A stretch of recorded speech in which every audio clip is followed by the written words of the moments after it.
I am excited to be here for this week's podcast with Dr. Maz, and we are asking the question, are you a control freak?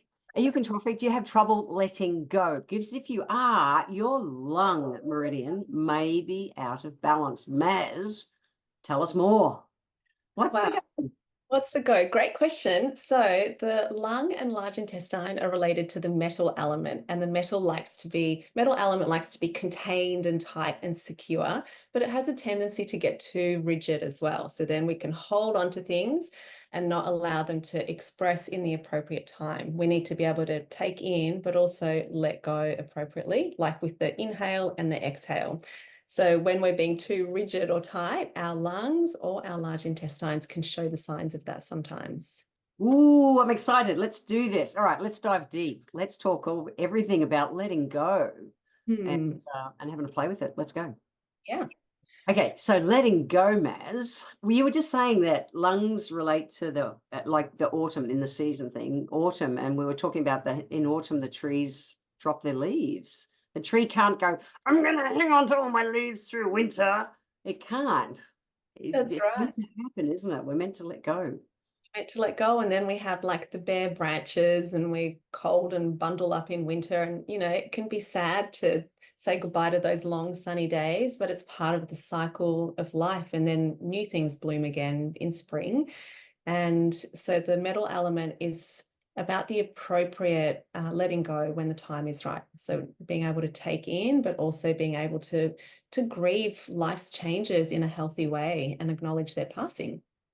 Right. So what happens if we hang on too tight and we are control freaks? What Mm. happens to our lung meridian? And you mentioned, large intestine as well. What Yeah. happens? I'm curious. So with the large intestine, if we're not letting go, then we're not You letting go. don't poo. Control freaks don't poo. Control freaks don't poo properly.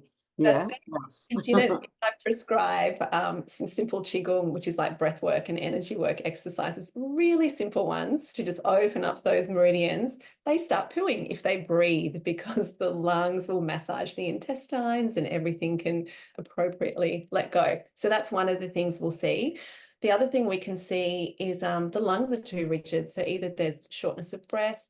I very often see like lung infections or phlegmy, painful lungs after people have lost someone or something dear to them. Really Yeah. common.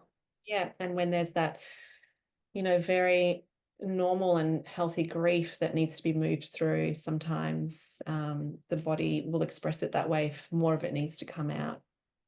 Yeah. And as a naturopath, we say that lungs hold grief and guilt. Mm. And we were talking, before we started recording this, I was commenting about how I remember so vividly, because it struck me as a practitioner when Christopher Reeve, Superman, he had a fall from his horse and ended up quadriplegic, and his wife cared for him, for years. And eventually he passed. And within 6 or 12 months, I think it was like 6 months with him dying, she was diagnosed with stage 4 lung cancer and had never smoked. Mm. Like all of us, she'd been exposed to smoke through her life, but that's pretty dramatic. And Yes. I get it. It's just all that grief that she'd packaged up so that she could be strong for him. Yes. Yes. So she's probably Mm-mm, putting on got a her. brave, positive face to support him, and all that grief wasn't expressed for the years that she was caring for him. Mm. Yeah, it's really sad, isn't it?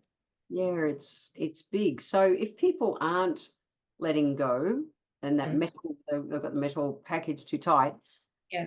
apart from stuck poos, how else does that show up physically in their body? Could be it could be rigidity of the body itself, or rigidity of thinking, or needing to Arthritis be. and things? No? It could be. It's not. Arthritis is more classically for me when I see it, it's like either dampness accumulating in the body or not enough yang. So, where there's no movement, there's pain. So if things aren't circulating. Right. Um, But we could even have a dryness is a really common one as well. So dryness of the skin, dryness of the poo, dryness of the lips, dryness of the lungs as well, because the metal element has an affinity for dryness. So if we're too closed, the pores aren't opening, the skin isn't being nourished, then we'll see that dryness, which is why often in autumn we have dry skin and we need to pile on the moisturizer after being all sweaty and nice and moist. Summer. It's been a hot summer. Did some gardening this morning, and it was like I was wringing wet. Oh yeah. It was like I didn't even need a sauna this morning. I was so wringing wet after it from humidity. I had a sauna in the garden. So someone who's getting that dry, I'm thinking of one of my clients at the moment who's got dry lips, bad dry lips, and the normal things that I would prescribe, internally, so flaxseed oil and those things. She's still, it's correcting, but not as fast as she would want. What kind of things would you do for that dryness, or what kind of things will reverse that metal influence? So when it's say it's dry, I'll come back to the dry lips because that's a specific thing, being just a specific area of the body. But when it's, say, dry skin all over, we will look at pungent herbs because metal is contracting and securing. That's the energy of it. But then we want to open things up. We want to pop open the pores. So we use things like fresh ginger, cinnamon. We can use those together because they open up the pores. We have a famous formula called cinnamon twig decoction, which is very much like a chai tea, which is why I recommend it to so many people, because it balances a touch of sweetness. It's got licorice root and jujubes, like the red dates. So it gives you the fluids, the sweetness to push out through the pores. So other flavors you could look for would be pungent things like onion, garlic, mustard, like mustard seeds, mustard greens, things that have that punchy fire to open up the pores and allow some sweat and fluids to come through. With the lips, often it can also be a spleen and stomach disharmony. So what I see is, because this relates to spleen and stomach because it's connected to the end of the tube. So if the spleen, often if it doesn't have enough yang, or if the stomach is too hot, so if the spleen yang has gone to the stomach rather than where it should be, we have this heat flaring up and drying out the lips. So then we restore balance to the center, and then the lips resolve, and like the cracks in the side as well. Okay, so what kind of things can they do to bring that stomach into balance? Warm food and drink. Always warm food and drink. Not cold salads on a hot summer's day. No smoothies, no acai bowls. Hot and warm. Always, especially in summer, because in summer our yang is naturally at the surface to vent our skin and like provide sweating to cool us off. So there's less yang in the center. So that's actually when we need to be even more nourishing of our digestive yang. Doing things like that, like you're saying, the chais.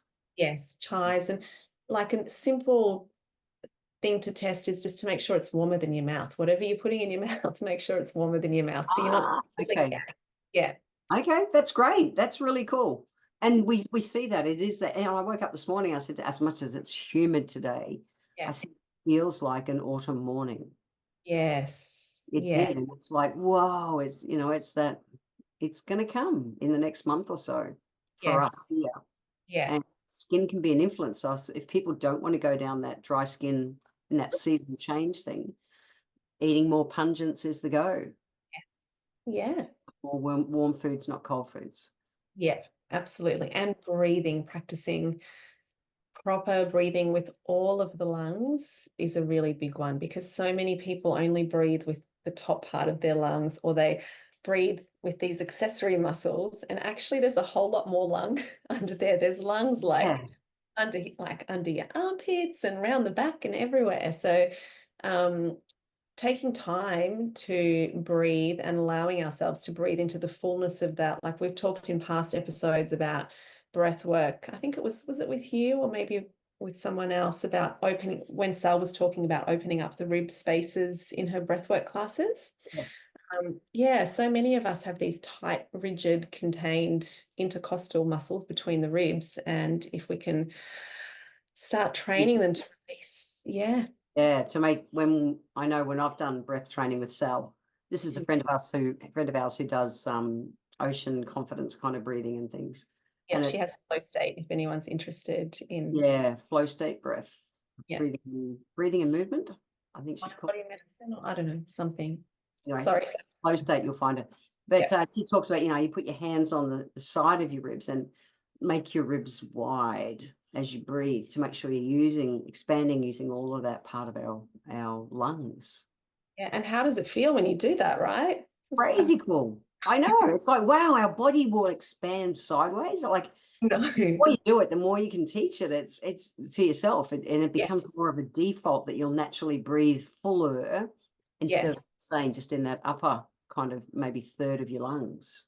Yeah, and you know what I found, which was an interesting, I think, link to rigidity, was when I started using more of my lungs more often, the tightness that I would feel in my traps and like my upper shoulders went away because I was actually massaging those muscle attachments every time I breathed rather than just hiking up my Being shoulders. rigid. Yeah. I Yeah. love it. I So, love so it. simple. Yeah.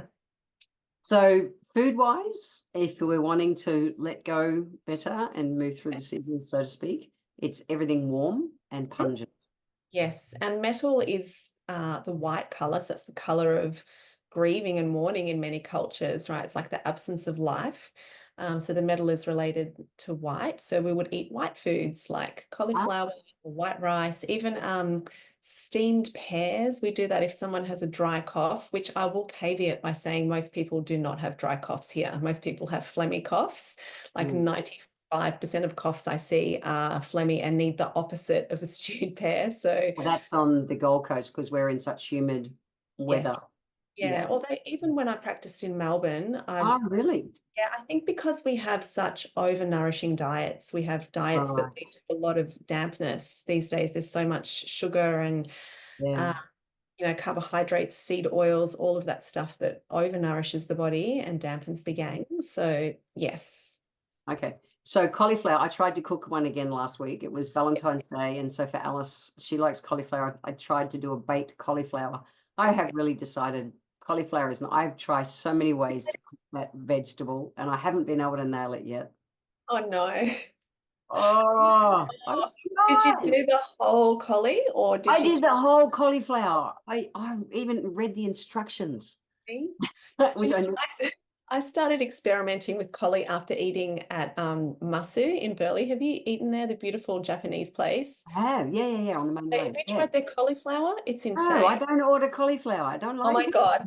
Do yourself a favor. We've ordered like double cauliflower when we've been there. No way. Yes, but I Okay. tried to copy their recipe. So I hack it all up and cover it with all the spices and tamari and fish sauce and just pungent flavors and just roast it for like 40, 50 minutes at like 180. Yeah, this one was done with tahini and garlics and well, anyway, I decided it's not my thing yet. I haven't been able Let to. Masu cook it for you instead. Okay, well, I could do that. All Yeah. right, so what other white foods apart from my brain switched off when you said cauliflower? You lost me. My brain goes, don't make me eat cauliflower. I'd rather eat I guess even rice or like white fish is very moistening as well. So like we would use that. I Gosh, I'm trying baked white. I made so Valentine's Day. I really went all out this year cooking. I made heart shape. I I saw cut that.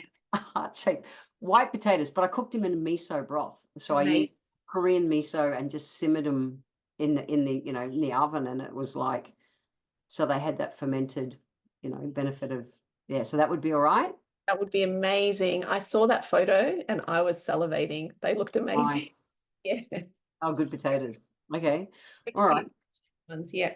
So that's food, but I think the other big thing is the emotional moving component of Talk about that, us. moving I think, emotions.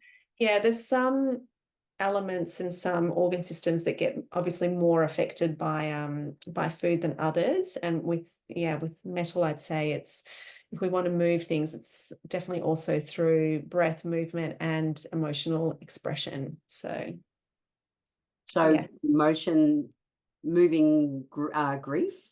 yeah, yeah. What's your number one recipe? Someone comes to you, you know that it's all stuck in there. Ugh, Yeah, the and I can feel emotions it. right there, and you Pulse. can feel it. What's your recipe that you prescribe? Watch a really sad movie. So my one is Red Dog. I will bawl my eyes out with that. Like anything where an animal comes to its end, I'm like, oh my goodness. Having a Right. good It's cry. therapeutic to cry. It's so therapeutic to cry. So therapeutic. Yeah. And people feel lighter afterwards. And then that wheezy chest or the stuck poos, they start to move because we actually can drop into our bodies. We're not avoiding that painful feeling that we're trying to not breathe into. That's really what it comes down to. So watching a sad movie, we started off this episode talking about letting go, and I shared on my Insta page and Facey page about the beautiful book Letting Go by Dr. David Hawkins, which I love so much. And in chapter 2, he talks about a really simple process of feeling these emotions, where it's really just embodied experiencing of the emotion. So rather than hiding from it or distracting ourselves with taking in new content or food or whatever, we're actually just set a timer on our phone for a couple of minutes and we just feel the feeling. We just ask what does it want to tell us? What does it feel like? Is it heavy? Is it gluey? Is it spiky? Where does it sit? And we just give it attention. And what psychologists have found recently is that for most people, the specific expression or shade of an emotion will pass on within 30 to 90 seconds. So that might show up something else underneath. There might then be anger or bitterness, right? But it's like peeling back an onion. If we peel off layer by layer, then we can get free. We can. I remember one a pracky back in my early days, because I never cried, because as a child, I grew up in an interesting home, and if we cried, you literally got flogged more. And so I didn't cry. I learned to cry in my late 20s, and I learned to cry sitting under the shower, sitting on the floor of the shower and letting the water wash over me, and that warm, nurturing kind of thing of water helped me heaps, just to let go. And it didn't just all of a sudden one day, yeah, I can instantly cry. It was a process, but it was such an important process for my life. And I have so much respect for people nowadays who'll let themselves cry, because I know how hard it can be for a lot of people for whatever reasons in the past. But if the emotion is stuck, we're going to get sick. Yeah. Yeah. It's a bottom line. Yeah. I know. And I hear you. I had a similar experience with not crying. I think being in my masculine for so long, I was like, I don't have emotions. I'm tougher than emotions. And I don't Look at you. experience Big them. girl. Shut them down. And I had horrific asthma as a young, like I actually died from it, like that bad, right? Wow. And I had to learn how to cry in my 20s. Yep. And it was very challenging. And I really admire people that have the courage and the bravery to express their emotions. Your emotions. Same. So much respect. Wow. Yeah. Now I just cry all the time. I'm a big sook. Me too. I'm happy that things flow, because that's the bottom line of for me. My understanding of Chinese medicine is literally the qi has to move, energy has to flow, and if it doesn't, that's when we get imbalances, ailments in our body. 100%. And before Going too fast, you've got to slow the river down or manage the river back, and if it's stuck, unblock it. That's right. Yeah, throw the crap out, like pull out where it's gotten snarled. But we were talking about it before we pressed record, and that quote in traditional Chinese medicine, where we talk about where there is pain, there is no flow, and where there is flow, there is no pain. And yeah, if we think about a river flowing and where there's stuck branches and stuff, it gets all funky and yucky. But if we clear that out, then everything's healthy. The fish are thriving, the plants are thriving, the ecosystem around it. And we're no different. Like if we don't take out the old stuff, take out the trash, then things get stuck. Yeah. And look, I think also grief, it's not just I think so often when we think about grief, we might think of major life events or losses, but it can be everyday, like things that maybe might go unremarked. Like maybe we're having a slight change in kind of our friendship group or our routine or how our work looks maybe. And that's healthy to grieve that, so that we can bring in the new as well. It's almost like we're acknowledging what was and being grateful for it, and then allowing space for the new thing to come through. The new can't come through if it's all hard and rigid, like you're talking about with that metal energy. It can't come through. So we've got to let go, let flow, so that the new can come in. So true. Yeah.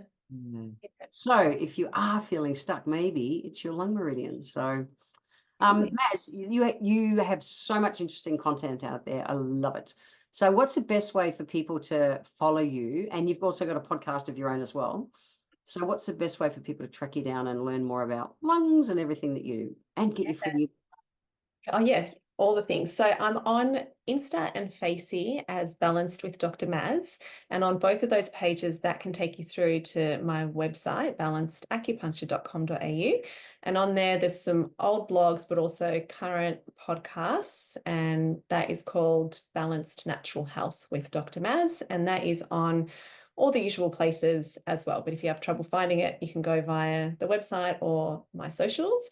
And also on the website is a link to download a free ebook, which is about nourishing life via the Chinese medicine approach. So simple things we can do to look after ourselves every day.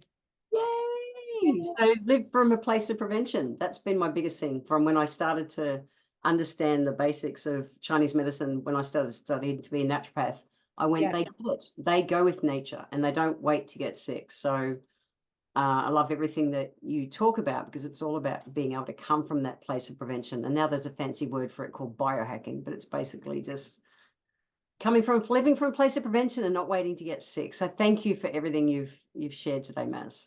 Oh, my absolute pleasure. Thanks for having me. Pleasure. You're always fun to chat to. Oh, thanks, Jen. Thanks, guys. Make sure you go out and check out Dr. Maz and follow her on socials as well. If you're old like me, check out Facey. Otherwise, if you're young and like her, go to Instagram. See you guys.